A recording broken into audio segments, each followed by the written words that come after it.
just a couple of items for all of you at the top.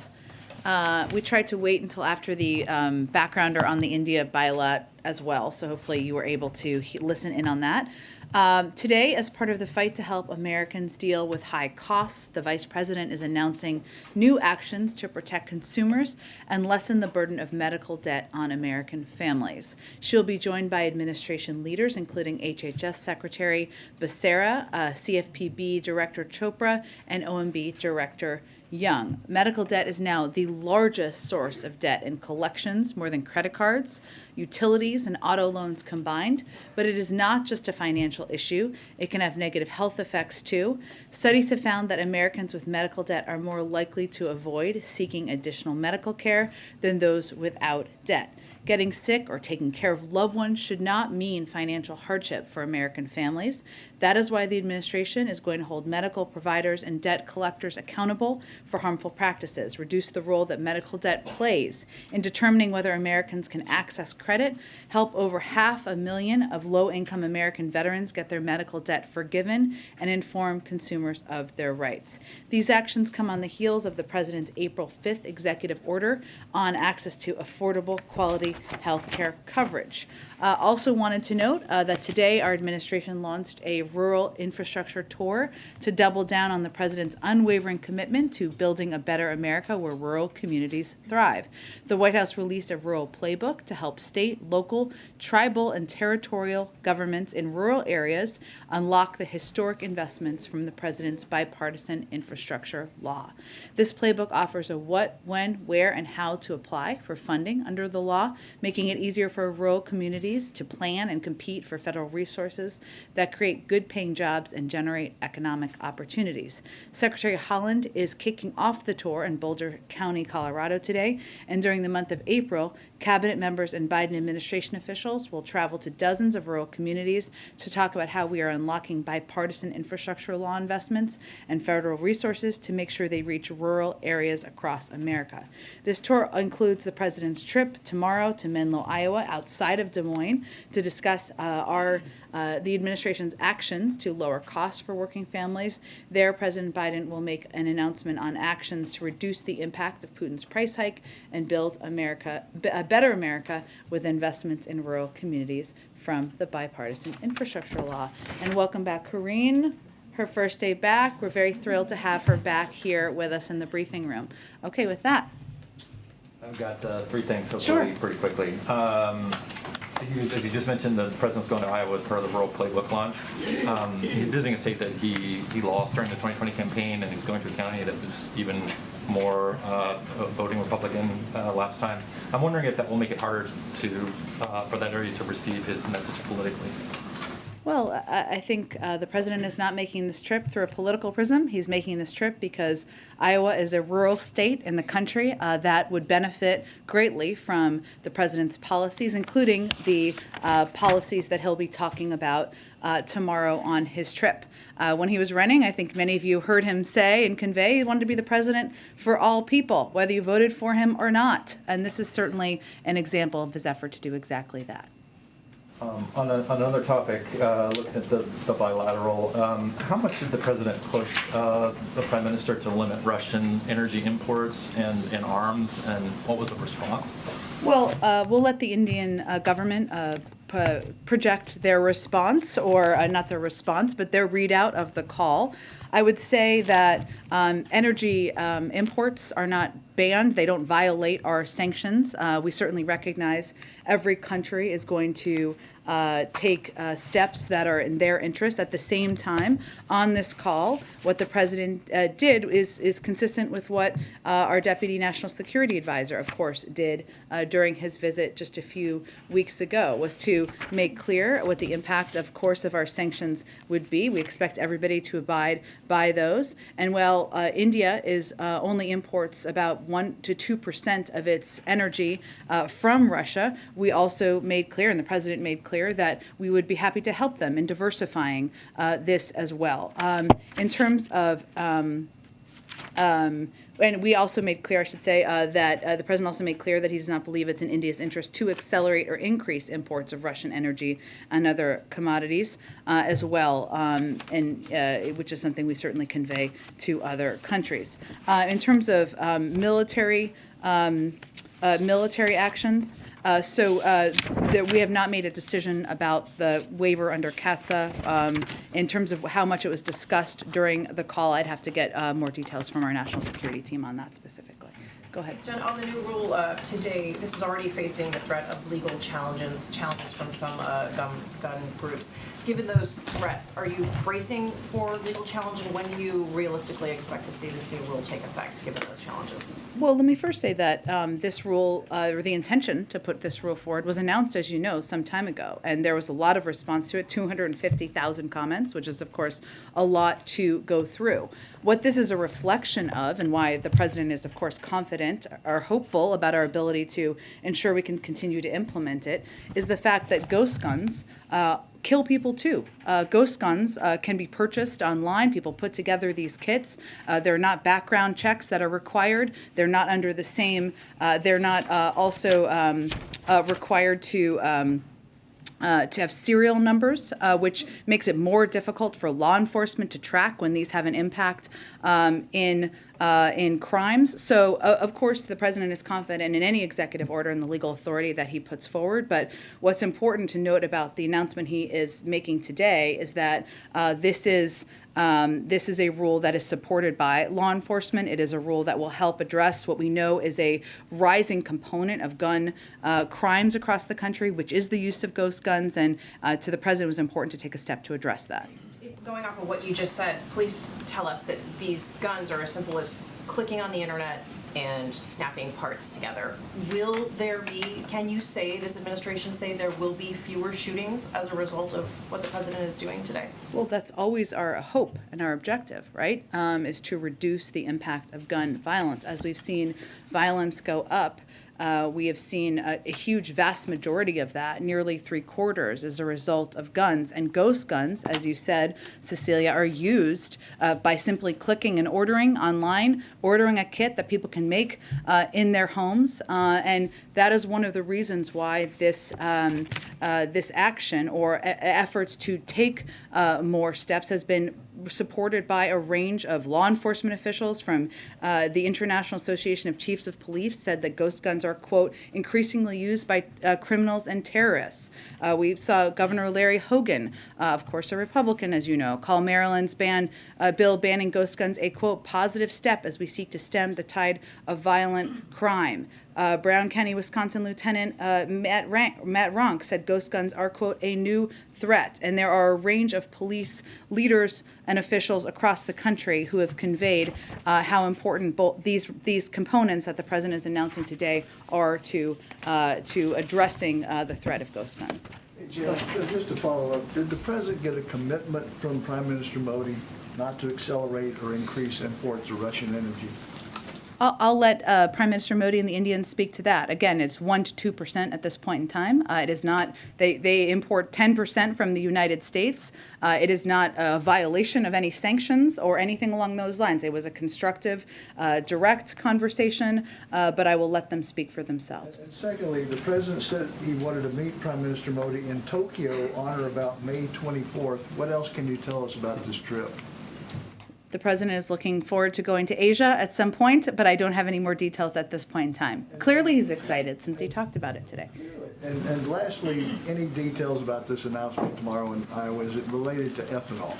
I don't have any more details at this point in time. As you all know, we are taking a range of steps to reduce the price of gas, to move us toward a long-term, more clean energy economy, but I expect we'll have more of a preview for you later today. Go ahead. Thanks, Jen. Back to the conversation with Modi. Did the president urge Modi to speak out more forcefully against the Russian invasion? Well, we have seen the Indians do exactly that more recently, as they did as it relates to the horrific photos that we saw around Busha. We've seen them take steps to provide humanitarian assistance and a range of assistance, but it is something we always encourage leaders to do, to speak out, to be vocal, to ensure they're on the right side of history. But this was a constructive call. It was a productive call. It's a relationship that is vitally important to the United States and to the president. I would not see it as an adversarial call. And then I understand you want to let the Indians speak for themselves, but was the president seeking a promise from Modi that he wouldn't look to increase oil purchases from Russia? Well, the president both conveyed that we are here to help them diversify their means of importing oil. Again, the imports from the United States are already significant, or much bigger than the imports that they get from Russia. And we, of course, the president conveyed very clearly that it is not in their interest to increase that. But beyond that, I would let the Indian leaders speak for themselves. And then Go ahead. I'm wondering if, last night Ukrainian President Volodymyr Zelensky told 60 Minutes that the Ukrainian military has recordings of conversations between Russian troops talking about committing atrocities that would qualify as war crimes. Wondering if anyone in the U.S. government has been able to listen to these intercepts, or whether the U.S. government has similar intercepts. Well, I don't have anything to confirm on that front from here, but what I would reiterate is something Jake Sullivan said last week, which is that as we're looking to provide data and information to war crimes investigations, of which there are a range of options currently underway, the OSCE, obviously the ICC, the Ukrainian special prosecutor is also gathering information. We're going to provide any data and information we can, and we're going to encourage other countries to do exactly that. We've already called a range of these actions we've seen war crimes. That is important, but there's also going to be an investigative step where all of this will be fed into. That can also take some time. If this ended up at The Hague, is that something that the White House would support? We're not going to prejudge which format or forum that it can take. There are a range of different options that history has utilized, whether it's the ICC or the OSCE, and basically an international fora is probably the appropriate forum, but we're not going to predetermine what that looks like. Go ahead. Thank you, Jen. Does the U.S. intend to return its diplomatic presence to Kyiv? That is, of course, our objective over the course of time, but we're going to have to assess when it's the right time to do exactly that. Is it considering moving back into Ukraine, potentially to Lviv, sooner rather than later? I don't have a prediction of that at this point. Obviously, it's in our interest to have a diplomatic presence on the ground, but that is an assessment made by the State Department, made through the prism of security considerations, and sometimes it's a smaller presence that gets larger, but they are really the appropriate entity to speak to that. Is there any concern that if the U.S. does not get its diplomatic presence back sooner, that it'll appear that we're leading from behind, as you've got the European Union, I believe the Czech Republic, Italy, a lot of countries are coming forward and saying that they're going back to Ukraine, and the U.S. hasn't done it yet. I would say that the most important thing the United States has done and continues to do is lead the entire global coalition in standing up against Russia and ensuring we are providing military security assistance, expediting that, tapping into not only our own resources, but the resources of countries around the world, and leading the world in a package of economic sanctions that has had a crippling impact on the Russian economy. Those are the most important factors. Has the president asked to go to Ukraine? I'm not going to get into private conversations. What I will tell you is we're not currently planning a trip by the President of the United States to Ukraine. What is most important to the Ukrainian leadership is that we are expediting weapons and getting them the assistance and security systems they need, and that is what our focus is on. And who decides if the president goes to Ukraine or not? In what way? He had said when he was in Poland that he expressed interest in going to Ukraine, but they wouldn't let me. So I'm wondering who I'm not advises going to that. get into private considerations internally on that front. Okay, and then on Title 42, you said over the weekend that the administration agrees more needs to be done, the immigration system is broken. This was in response to a question about Sure. Democrats who don't want to lift it right now. You invited Republicans to work with the White House to get something done on immigration, but has the White House actually reached out to any Republicans to try to move this forward recently? It has been a long-standing open invitation. Any Republican who wants to work with us on immigration reform, you're invited. Let's have a conversation. We have not seen an expression of that interest across the board.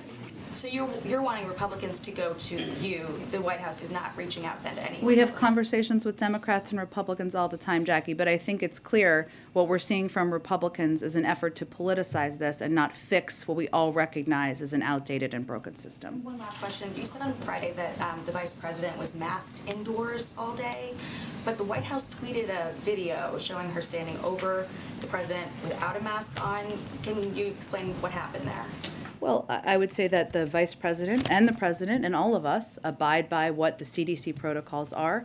It was an emotional day. It was a historic day. And there were moments when she was not wearing a mask inside, including in a photo, but she was wearing it 99.9% of the time. I would note the president and the vice president have both tested negative in the last 24 hours. And, we have felt and made the decision it's important to share with all of you when there are close contacts. That's exactly what we did. Why it's of interest to the public, I think, is, and you guys can agree or disagree with me, is because the four principles, the public has a right to know and an interest in knowing when the four principles have exposure or close contact exposure to any individuals who have COVID. The vice president is now 5 days post-exposure. She tested negative. Oh, go ahead. Do it. Oh, sorry. I'll go to Caitlin. Go ahead. Go ahead. Sorry, I jumped around. I didn't mean to. Go ahead. Speaking of India's response to Russia's invasion, they have abstained from several votes at the United Nations condemning the invasion, suspending Russia from the Human Rights Council. Did President Biden raise that during their call today? I don't have any more details beyond what was raised or briefed out in the background call. Obviously, the call concluded. We just did a briefing call. I don't have any more details beyond that. So you can't say if President Biden asked them to condemn the invasion? They have condemned the recent horrific atrocities we saw in Busha, and certainly, as we see more, we expect them to do exactly that as well. What does the U.S. assess this new Russian general overseeing the invasion will mean for it going forward? Well, I would say our view is that even a changeover in personnel or leadership at the top is not going to erase the fact that this is a strategic a failure for Russia. What we should all be aware of, and we are certainly aware of, is this is a general who was already responsible for overseeing atrocities in Syria, and that we would expect that it would be a continuation of the type of atrocities we've already seen take place in Ukraine. But again, they have not. It is not gone as President Putin has planned, and we don't expect a change in personnel would change that. Are you concerned it could get worse? Well, I think, Caitlin, separate from any change of leadership at the top, what we have seen or we expect is as they have coalesced their resources and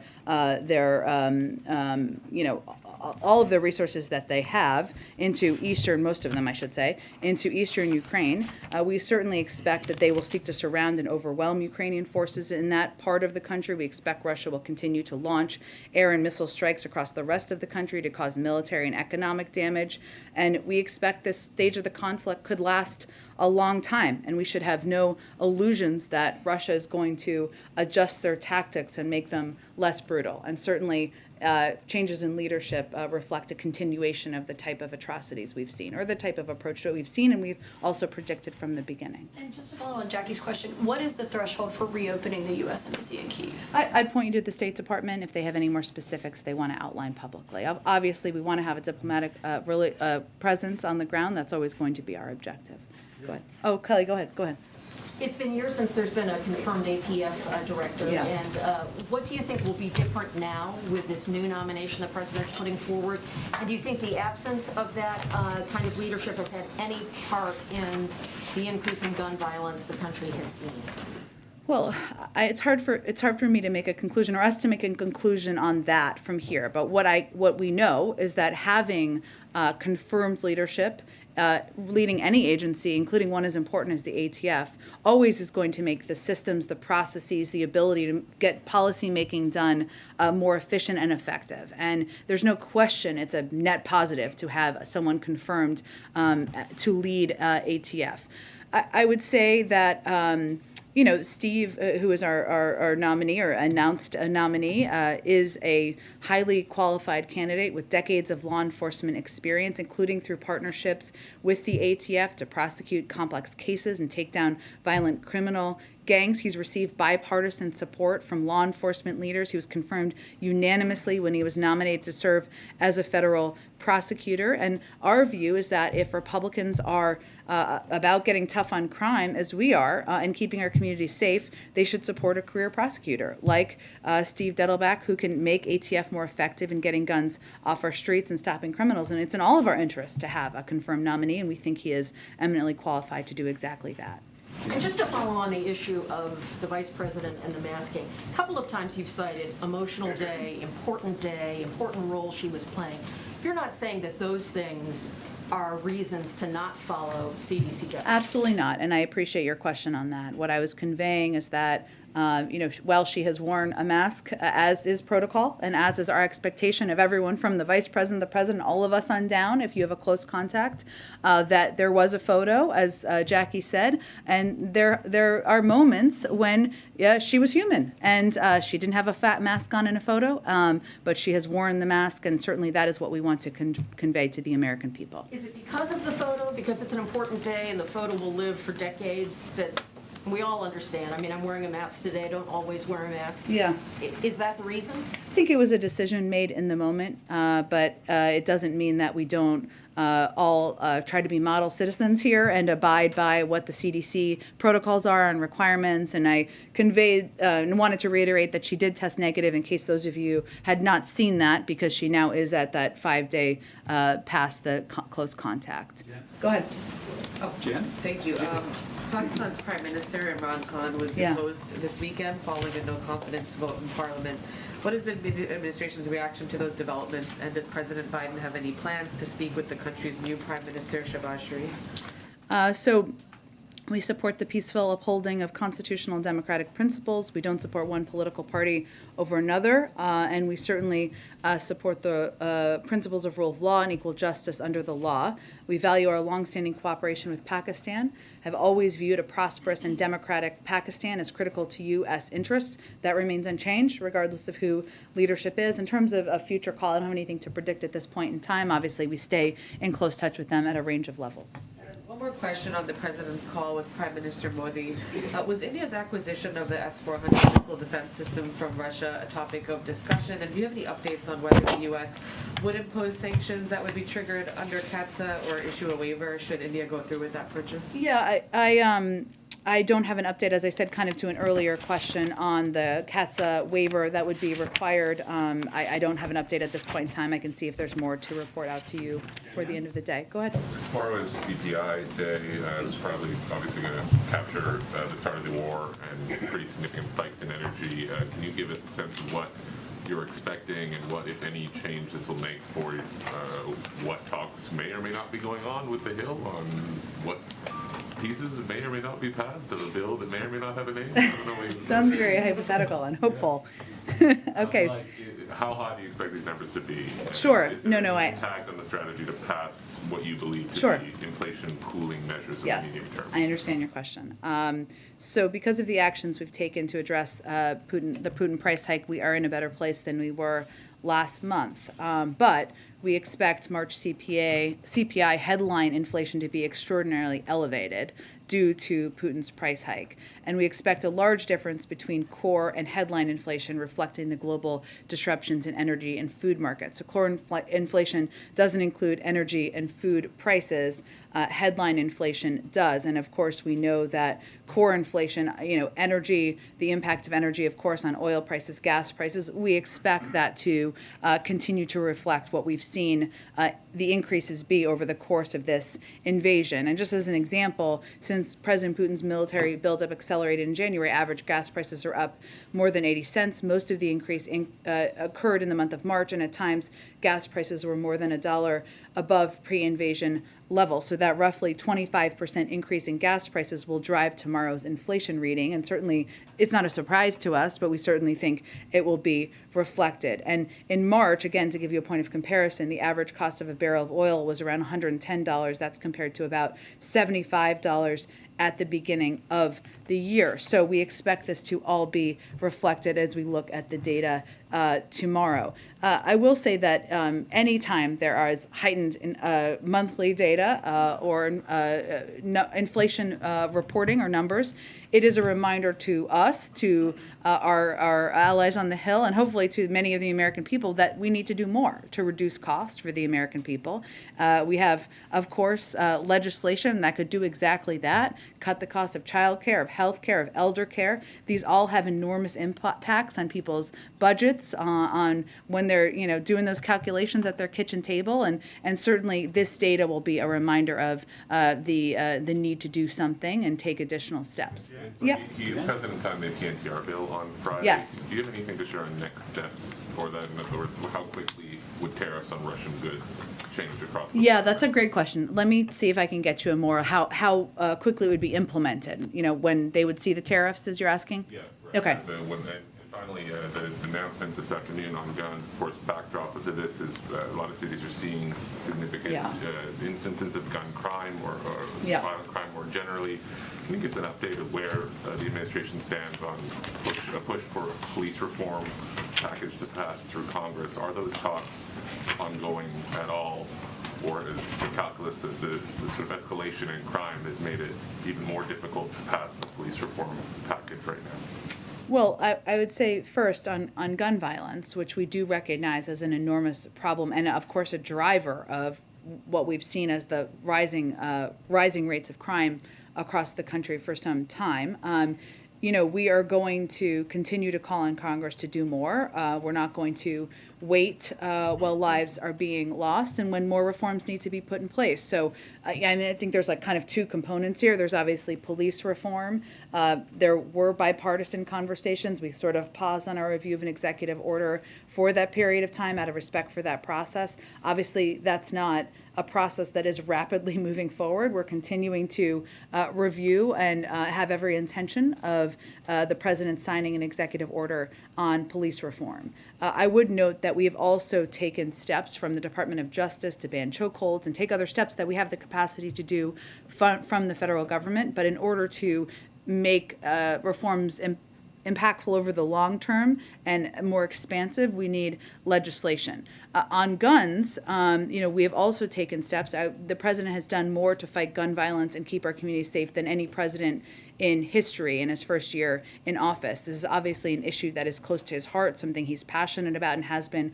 for decades. And choking off the supply of guns being used in crimes, including by cracking down on gun traffickers and firearms dealers who are selling guns illegally, is one of the steps we've taken. But also we've taken steps to put more cops on the beat, investing in proven community-based programs to make our streets safer, doing all of this to prop up while also supporting reforms, local police, make sure they have the funding they need, while also putting in place, in whatever capacity we have, gun reforms measures, as the president is doing today, to help address some of the rising impacts like ghost guns. Your assessment that right now there's no appetite in Congress to pass the George Well, Floyd policing bill? I don't want to speak for Congress, and so they can speak for that and what they think the potential is. And obviously, we're going to continue to advocate for that, to push for that, to press for that. But we're not going to wait to take additional steps that we have the executive authority to take. Go ahead. Jen, if I can circle back to the call that the president had earlier today with the Prime Minister of India. A senior administration official did brief us earlier today and said that we haven't asked India to do anything in particular. This was on energy imports, but then later said we don't think Russia should accelerate imports from Russian oil. So can you tell us, did the president explicitly ask not for an acceleration of Russian oil? It's more, as it was articulated, and I just articulated, I hope maybe not clearly, about conveying that we don't think it's in their interest to import more Russian oil. They're only importing 1% to 2% at this point in time. We're here to diversify and help them diversify, as we've done with other European countries, should they make that choice to do. They're not violating any sanctions by importing oil. It's a decision we made from the United States, but we also recognize different countries have their own calculations. It was not an explicit ask. It was conveying exactly how I just described it. Can I ask you one other question on inflation? You were referring just a minute ago to the consequences of Russia's invasion of Ukraine and Vladimir Putin. I know we've often heard the administration refer to Putin's price hike. I just got back actually last week. I was out in Michigan talking to a lot of voters who told me that they feel like inflation has predated the war. And I'm curious how the administration just squares this all together. I mean, many voters do feel that inflation, and correctly so, predates the war, and it can't all be blamed on Vladimir Putin. We talked about inflation long before there was an invasion. But we also know that factually, if you look at the data, the average gas prices are up $1.80 cents to $1. It's about a 25% we've seen increase in gas prices since the start of this invasion. And we know energy prices is a big driver of the inflation data. So that's if you look at the economic data. It doesn't mean, I'm not suggesting every person in this country looks at data and assesses in that way. They assess how they feel and what the impacts are on them. We've long talked about, since at least I started this job, since the president came into office, the impacts of the pandemic on supply chains, how that's impacted a range of costs, and steps we're taking to address those, whether it's ensuring there's our goods moving through ports, or other steps we can take to ensure there are, we fund chips manufacturing, because autos and the production of autos, maybe this was a case or an issue when you were in Michigan, has definitely been a driver over the course of time. So there's a lot of different issues, but there's no question that energy prices continue to be month by month a driver of inflationary data. And we know that since the start of this invasion, because of the reduction of oil in the supply in the global oil market, from Putin's invasion, that is a big driver. Go ahead. Jen, thanks so much. Just circling back to Kelly's question about a new ATF nominee. Can you describe any outreach that's been done to the Senate to ensure that the confirmation process goes more smoothly than it did to the last sort of selection? Well, because we're just announcing him today, I would expect it would be from here forward, right? Obviously, there are notifications that happen in advance of any announcement, but certainly we feel that he is somebody who has been supported from had bipartisan support in the past, is broadly supported by a number of police groups, and that he's an excellent candidate to lead ATF. But I wouldn't validate a process going awry. I think it's more about whether or not Republicans in Congress feel that there should be a head of the ATF, and we believe there should be, and this is a person who is eminently qualified to do that. Did that notification process include Senator Manchin's office? I'm not going to get into specifics of the notification process, but obviously since he's just making this announcement today, I would expect that the outreach picks up from here.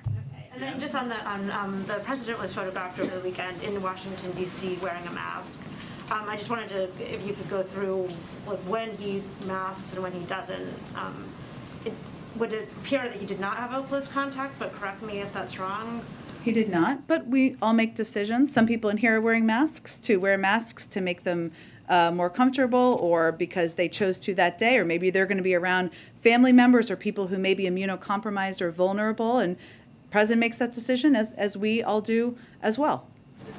Go ahead. Jen, could I just ask a kind of a broader question related to the Modi meeting? Sure. You've talked a lot about the president's leadership in terms of assembling a global coalition against Russia, but that global coalition isn't really global in the sense that there are many countries out there, India is one of them, that hasn't really joined, hasn't really taken a side. They've sort of adopted a neutral stance, as Caitlin mentioned, the votes in the UN, including the most recent one on kicking Russia out of the UN Human Rights Council. So, do you all consider India an example of a kind of failure to broaden the coalition to countries like India beyond the sort of core European countries?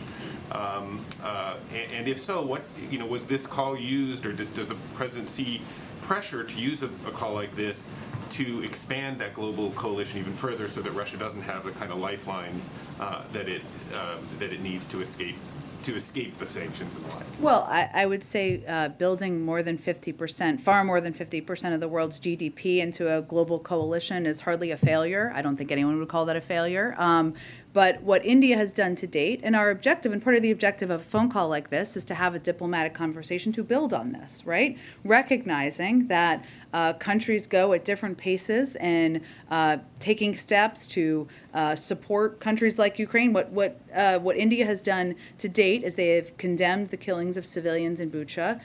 They've supported calls for an independent investigation. They've provided over 90 tons of humanitarian relief material to Ukraine and its neighbors. partners to include medicine and other essential relief. Earlier in the conflict, they also used its resources to evacuate almost 150 foreign nationals for 18 different countries. So part of our objectives now is to build on that and to encourage them to do more. And that's why it's important to have leader-to-leader conversations. Jen? Go ahead. The mask mandate for public transportation like trains, buses, Yeah. and airplanes expires next week. Does the White House or the administration have any plans on extending that? Well, it's a decision made by the CDC, so they will make that decision, and I'm not aware of a decision being made at this point, but I would certainly point you to them. Go ahead. I'd like to switch gears here. Do you have an update on Brittany Griner? Russian state media reporting that her detention's been extended at least until May 19th.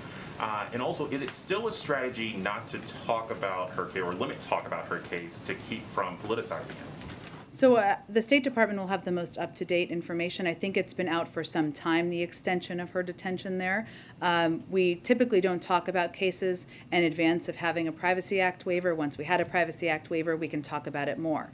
But historically, and having formerly served at the State Department, it is not typically constructive to talk a great deal about these cases of individuals who are detained.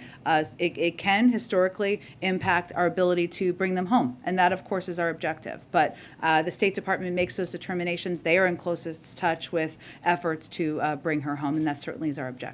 And I have to ask Trevor Reed or Paul Whelan. Again, these are, of course, individuals, and we want to do everything we can, and we are doing everything we can to bring them home, including raising their cases at every opportunity. But typically, it does not benefit the cases to talk publicly about these cases, and I would use evidence of some individuals we've been able to bring home from a variety of places in the last several months where we didn't talk a lot about them in advance. Our goal is to bring them home. Go ahead. Thanks, Jen. On the president's conversation with Modi, wondering if the fact that Mayor Garcetti doesn't appear to have the votes for confirmation right now, is there any concern around that, especially given how much the U.S. wants to press India not to cooperate with Russia? Was that, the question of his confirmation discussed, and does the I'm not aware of it being a topic during the call. Does the president still support his nomination? Yep, he does. And then, is there any reaction on the French election and the outcome with Le Pen and? Well, there's not an outcome yet. It goes to a runoff. So obviously at this point, we're not going to speak to that. Go ahead. Thank you. During the call, Prime Minister Modi thanked President Biden for organizing this call. Can you give us a broader context into it, why this call was organized by President Biden and at this particular time? Sure. Well, I would say India is an incredibly important partner. We consult very closely with India on a range of issues, and this was an opportunity to discuss, work very closely and discuss the consequences of Russia's unprovoked and unjustified war against Ukraine. This builds on discussions that have happened, obviously at a lower level than Prime Minister Modi and President Biden, but certainly is a reflection of the value the president sees in leader-to-leader diplomacy and having conversations that are candid, that are direct, but also provide, hopefully, a pathway to continuing to build on the steps we've seen India take in recent weeks. Given the situation that in neighboring Pakistan, what is your assessment of the situation there, given that it's a nuclear power country, the situation is quite volatile? In terms of the new leadership, or what aspect? The security aspect of Pakistan. I don't have a new assessment from here to offer. I would point you to the Defense Department. Go ahead. Thanks, Jen. Several Parkland parents, including Manuel Oliver, who was taken into police custody at the White House in February while attempting to get the president's attention, will be attending today's Rose Garden event. Does President Biden have any plans to meet with Oliver or any of the other Parkland parents at the gun violence prevention event? I will check. I don't believe there are additional meetings, but obviously inviting these incredibly courageous parents who have experienced the worst thing that can happen to a parent in their lives is a reflection of his respect and all of our respect for the work they've done, their advocacy, and certainly an acknowledgement of that. Yesterday, on a separate topic, Larry Summers warned that a recession could be on the way in the next 2 years based on the inflation and unemployment rates. Is the White House also concerned that a recession could hit in the next 2 years? And what do you make of his prescription of tariff reduction, strategic petroleum reserve release, adjusting immigration flows, and the federal government purchasing things more inexpensively? Well, I would say a number of those things we're already doing, but I would say to your earlier question, we of course continue to assess the state of our economy, the health of our economy. That's not a projection we have made from here. We believe that the economy is strong. We have created more jobs last year than any year in American history. We saw the unemployment rate at 3.6% last month. And we know that as we're continuing through an economic recovery, that there are areas that we need to focus on, including bringing down costs for the American people. But we are continuing to assess. We have not made that projection from U.S. government economists that Larry Summers has made. Go ahead. Thanks, Jen. On the guns, Biden's approval rating on crime is at 34% for some of the latest polling. That's at the same time as you know that background checks have a lot of approval from the American public, as well as there's 63% that have supported the ghost gun regulation that you guys are finalizing today. What's causing a disconnect there? Is there any plan to change the White House's messaging moving forward from the events today? Well, I would first say that there's nothing the president would love more than signing background check legislation into law. That's something he has been a leader, a champion, and advocate for throughout his career, and also banning assault weapons. He'd love to be having an event in the Rose Garden today, signing legislation into law. And you're right, it's hugely popular. It doesn't make a lot of sense, except for the hold the NRA still seems to have over components of government at this point in time. Not our government, but people who are elected. So I wouldn't say our messaging has changed. I think it's important, and that's always been the case, but ghost guns, we know, are an area where we can take steps to help through executive authority and through executive actions, as the president is doing today, to put in place background checks, to put in place a requirement of serial numbers, to bring them more in line with a range of other guns. But we'd love to get broad background check legislation signed. To ask you, do you have any response to the news that Jared Kushner secured a $2 million investment from a fund led by Saudi Crown Prince? Led by the Saudi Crown Prince? I don't have any comment from here, but maybe they'll have a comment. Go ahead. Thanks, Jen. Going back to the Ukrainian-Russian war, Austrian Chancellor Karl Nehammer is meeting with Putin in Moscow. What does the administration have to say about that? What does the president think that will achieve?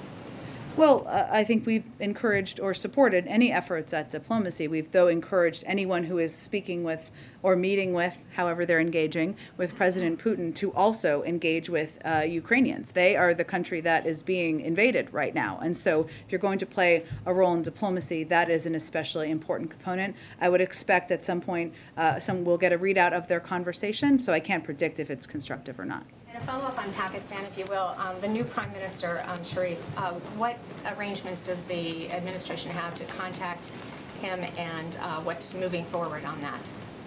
You mean whether there will be a call from the president? Right. I don't have... Oh, good. Expectations are there for his new administration, too? I don't have a prediction of a call at this point in time. I mean, obviously, those are assessments made day by day, and especially after new leaders are elected, of course. We have a long, strong, and abiding relationship with Pakistan, an important security relationship, and that will continue under new leaders. Go ahead. Hey, thanks, Jen. So you said that 2% of the oil coming from Russia is imported into India. 1 to 2. 1 to 2. That's about 16 million barrels. So far, according to contracts, India has imported 13 million barrels since the war began, or since the invasion began of Ukraine. Why not just come out and ask them to help isolate the Russian president? I think the president conveying, our deputy national security advisor conveying, they should take steps. We encourage them to take steps to diversify. We're here to help and assist in that, and also conveying it's not in their interest to increase the import of Russian oil. I think that speaks for itself, but we also know different countries are going to make decisions based on what their needs are economically and what the needs are for the people in their country. We have, of course, banned the import of oil here. Other countries have not done that, so it's not a violation of any sanctions or any requirement or request from our end. On inflation, Uda, so you're saying that because of the president's work, then we will see in the core inflation, without gas and food, you'll see that core come down, and you see the results of his work in that inflation number? I was making a prediction not of that, but of the fact that you're going to see, because of the increase in the price of oil, you're going to see an increase in the overarching headline number. But the core inflation, you're saying that the The president's core inflation, as you know, because you cover this very closely, does impact a range of factors that we're still working to address. So, but I was making a prediction about the headline component. Okay, thanks everyone. See you tomorrow.